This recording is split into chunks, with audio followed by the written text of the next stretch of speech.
Hello everyone, I hope you're okay and enjoying the story because it's nearly at the end. We've only got a couple of times left and then the story's nearly finished. So let's find out what happens today.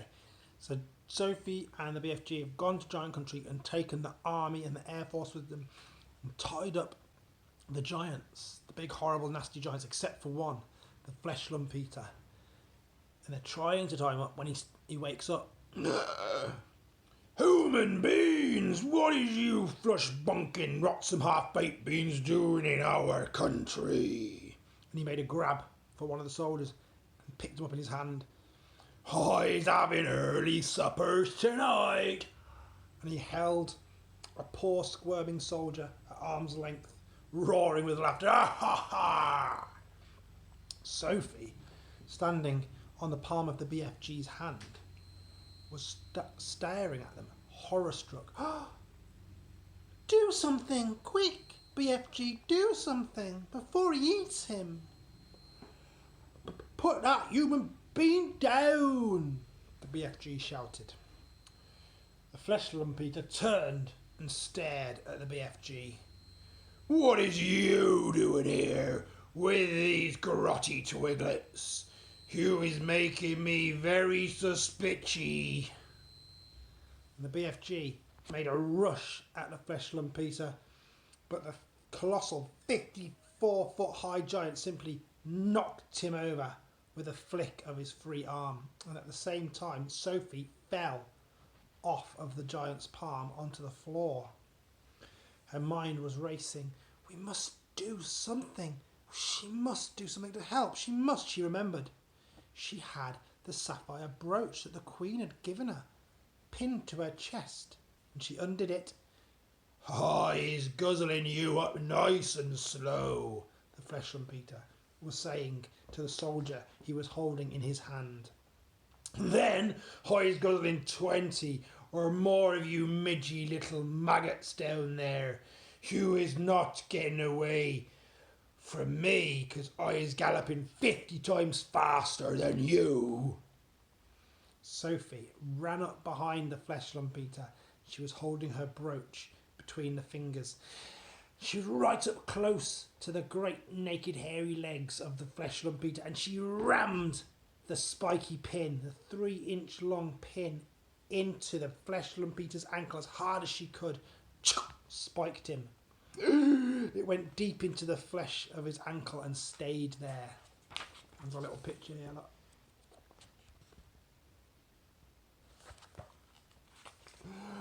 The giant gave out a roar of pain, and he jumped high up in the air and dropped the soldier and made a grab for his own ankle. Ow! And the BFG, knowing what a coward the Flesh Lump Eater really was, saw his chance now. Hey, you's been bitten by a snake, he shouted. I seed it biting your ankle. It was a frightsome, poisonous viper. Deadly dangerous. It's a windscreen viper.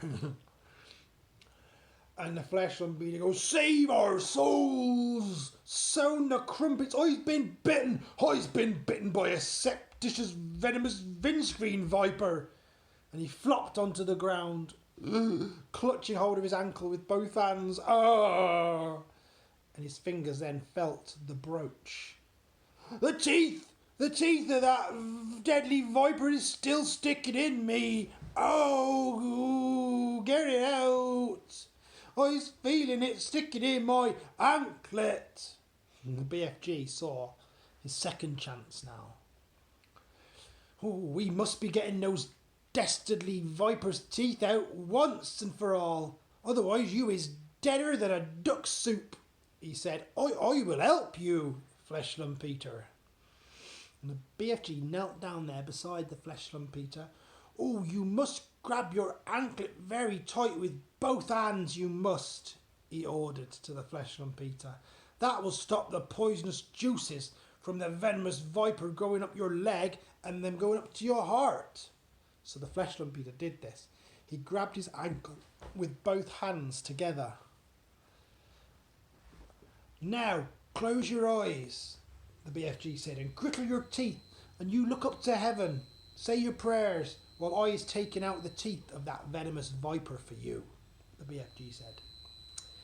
Now the terrified Flesh Peter did exactly as he was told now.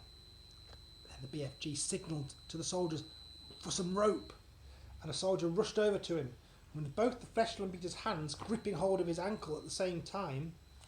It was a simple matter for the BFG to tie the ankles and hands together with one big tight knot. And here's a good picture, look.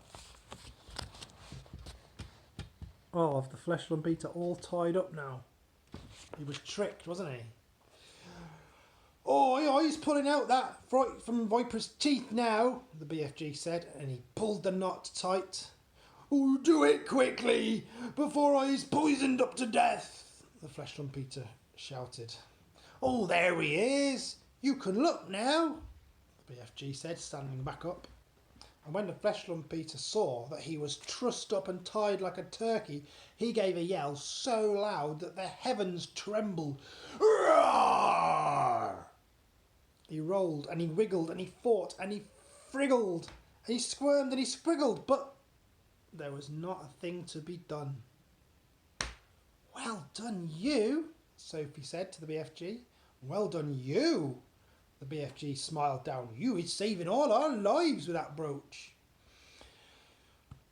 Will you please get that brooch back though for me?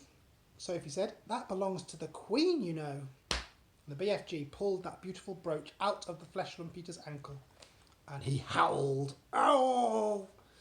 And the BFG wiped the pin and handed it back to Sophie. Cautiously, not one of the other 8 snoring giants had even woken up during this whole time. When you is only sleeping 1 or 2 hours a day, you know, you is sleeping extra doubly deep, the BFG explained, because none of them had woken up. Now the head of the army and the Air Force, they drove forward once again in their jeep. Her Majesty will be very pleased with me, the head of the army said. I shall probably get a medal. What's our next move? Now all of yous is driving over to my cave, load up my bottles of dreams. No, we can't waste time with that rubbish, the army general said. No, that's the Queen's orders, Sophie said. She was now climbed back onto the BFG's hand. So, those 9 jeeps did drive over to the BFG's cave, and the great dream loading operation began.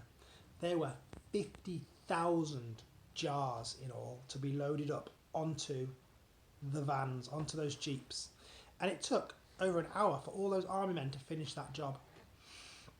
While the soldiers were loading up the dreams, the BFG and Sophie disappeared over the mountains on a mysterious errand. A little job. And when they came back from this errand, the BFG had a sack the size of a small house slung over his shoulder. Must be big, mustn't it? What's that you've got there? The head of the army demanded. Curiosity's killing a cat, the BFG said, and he turned away from that silly army man. And when he was sure that all of his precious dreams from the cave had been safely loaded onto the jeeps, the BFG said to them, now we is driving back to the Belly Poppers, picking up them frightsome giants. So the jeeps drove back over to where the helicopters were and the giants were, and the 50,000 dreams were being carried very carefully from the jeeps onto the helicopters now. The soldiers climbed back on board to the helicopters, but the BFG and Sophie stayed down on the ground. And then they returned to where all of those 9 sleeping giants were lying all tied up. It was a fine sight to see all these giants hovering on the ground with the machines tying them up underneath. And it was even finer sight to see them being woken up as the thundering engines overhead woke them up, and all of those 9 hideous brutes were twisted around on the ground like a mass of mighty snakes as they tried to free themselves, but they were tied up. Look, and carried by the helicopters. Oh, oh, oh, he is flush-bunked, roared the flesh lump eater. Oh, his spits wiggled, yelled the child chewer. Oh, he's swag-walloped, yelled the bone cruncher.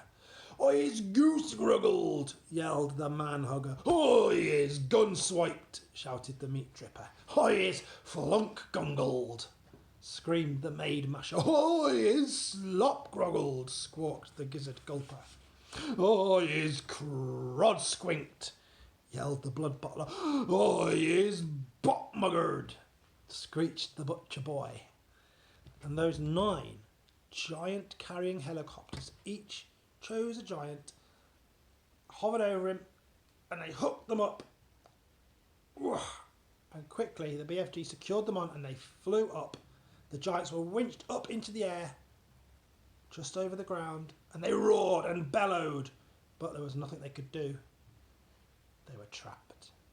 The BFG, with Sophie once more resting comfortably in his ear now, they set off at a gallop for England again, and the helicopters all banked around followed them home. It was an amazing spectacle, those 9 helicopters winging through the sky, each with a trussed-up 55-foot giant slung underneath it. The giants themselves must have found it an interesting experience. They'd never, ever stopped bellowing and screaming the whole way. Their howls, "Rah!" were drowned out by the noise of the engines from above. And when it began to get dark, the helicopters switched on powerful searchlights and trained them on the galloping giant, the BFG, to keep him in sight. And they flew right through the night and then arrived in England just as the dawn was breaking. And that's the end of the chapter for today.